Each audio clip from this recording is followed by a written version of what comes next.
good, baby. It was all a dream. I used to read Word Up magazine.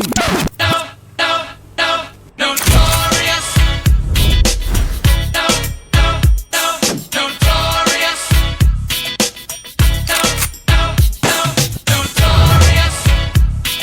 What's up, Jesse? What's up, brother? How you doing? Good, how are you? Not too bad. Congratulations on being top 25, bro. Thank you. Appreciate the acknowledgement. That's dope. Yeah, hey, man, you put in the work, man. So I see all the good things you're doing down at Greater Good, involved with the community. Not only that, man, I mean, so to me, to be top 25, you got to do more than just be able to cut hair, right? You got to create good content. You got to educate. You got to get educated. Right. You got to be out and about at shows, whether you're competing or not. Right. And that's actually where we first met, right? In 2019 when you competed. Yeah, I think so. Yeah, you were working at Nippers. I was working at Nippers at the time. Yeah. How? Flew by. It was that was your guys' first event. Yeah. It was a really good one. I had a good time. How was that working at Nippers? Working at Nippers, man, that was honestly, it was one of those kind of like checkpoints for me to make me feel like I was on the path that I wanted to be on in this barbering trade, you know? Like someone like James, when I was coming up cutting hair, he was like the only person I was seeing what he was doing. I was like, I like that. Like I could align with that, you know, because it wasn't just like good haircuts, but it was culture. It was the same like community focused, you know, shop. So that was a shop to me that even though I wanted to go right out of like to be around people like that right out of school, I kind of waited for a while, and then when he opened his first shop, I got in like right when he opened his shop. So I was part of like the beginning of Nipper's shop. So it was Yeah, and you kind of bursted onto the scene like at our show on 2019. Yeah, dude. That honestly, that's one of the shows where I feel like people kind of like saw me and my work. You know, like I was already doing hair for maybe 3-4 years, and I was cutting hair in like Buckeye and different areas here in the West Valley. But I was constantly going to shows in Vegas and Cali and, you know, all these different states. And when I seen that competition come up, I just said, like, I'm just gonna put myself in as much categories as I can, like after I work this Sunday, you know? Yeah. So I think I did 3 categories that day, and I didn't care if I won or anything. I just wanted to like show my work and show my versatility and, you know, like the styles that I like, and from classic to kind of modern, like what's coming up, you know? Yeah. So, And you showed up and showed out. You placed twice. placed twice, yeah. You took all the hardware home. Yeah, I mean, it was cool, man, to get the recognition, but I have fun. And usually when I do competitions or when I talk to people that are doing competitions, I like to ask them if they had fun. Because if they had fun, then that's a win already, right? Like whatever the judges say, if you get chosen or not, if you had a good time with people that, you know, like your team and your models and people that are there with you to create, you know, these cool moments and cool hairstyles, as long as you had fun, that's a win, you know? So leaving home with the trophies it was honestly more fun for me to see my team like react, you know, like my younger brothers and you know, my team, my shop, and just friends. And yeah, that day, man, I got a lot of love and a lot of people that said, yo, I never knew who you were, but I like your work. Yeah. So I was one of them. I didn't really like. I knew who you were in a sense because I knew Nipper, and I kind of knew you as, I mean, with respectfully, like Nipper's kind of like protege, you know. And then you just hit the scene and you just came in there with that. You had like an Asian throwover. Yeah. So yeah, that's kind of like you on the kimono. You know, like, you for the everything. last category, I was like, yo, I'm gonna throw on the kimono. People are not gonna really understand it, but when they hear who is that and what's his name, like it kind of makes sense, you know. So, Yeah, man. And one thing you said about Nipper a minute ago in his shop was culture. Right? For sure.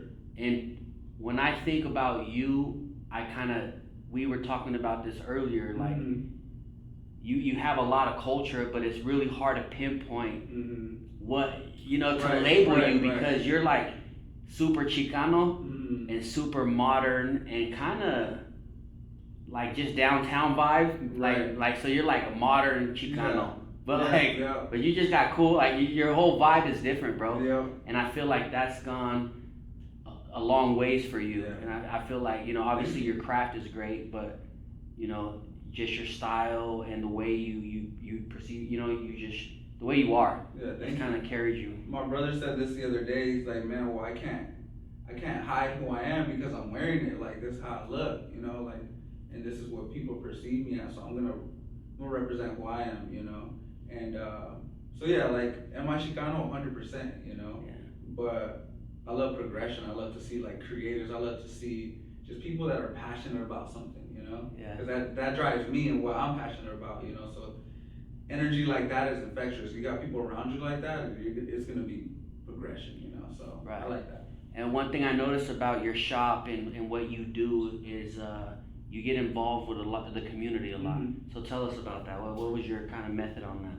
I mean, if you think about a barbershop or a hair space, like it's a community space, like we got a lot of great barbers. Like, to be top 25 in Arizona is cool, but there's so many talented barbers here and stylists, and just estheticians and service professionals. There's so many talented people here, But a barbershop is a community space, so you serve the community that comes into your business, every day. So for me, like, to have that representation and to give that back to the community that we serve, is very important, and you see that come back, because a lot of barbers, like, I don't want to like say there's no name in specific, but we want to see like numbers on social media, like we want to get the approval of our haircuts and stuff, right? But you got the clients in your chair, like, to your clients, you're the best barber in the world, Yeah.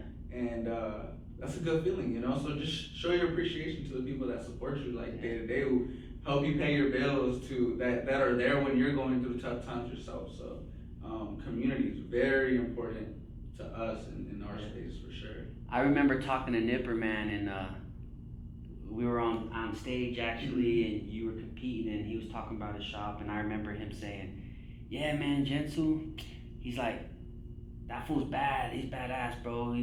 But I don't know why he likes to color hair."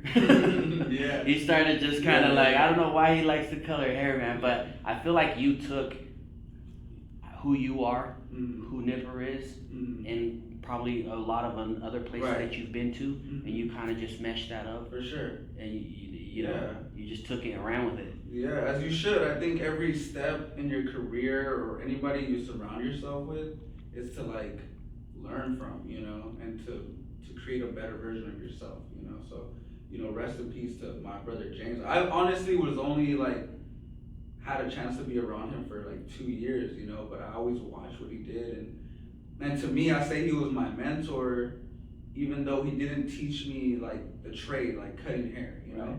And he didn't even directly tell me like these are some values that you need to have. He just embodied that, So when I seen it, that's what I like absorbed, and I was like, okay, like being part of your community is more than just cutting hair, it's showing up, and it doesn't even you don't even need to always share it. You just do it because you can, So Yeah. that was something that stuck with me. So if you see me do stuff like that nowadays and pushing my team and just people in our community to give back, a lot of that was inspired by James, and just kind of like those values that he instilled in me. So Right. No. Yeah. And yeah. Rest in peace, James. And I'll be the first to say, like I said, I stood with him for quite some time and had a conversation, and he only spoke highly of you. Yeah. So, and ever since then, man, since I was aware of you in 2019, and I just been seeing that growth, seeing everything that you're doing in the community, and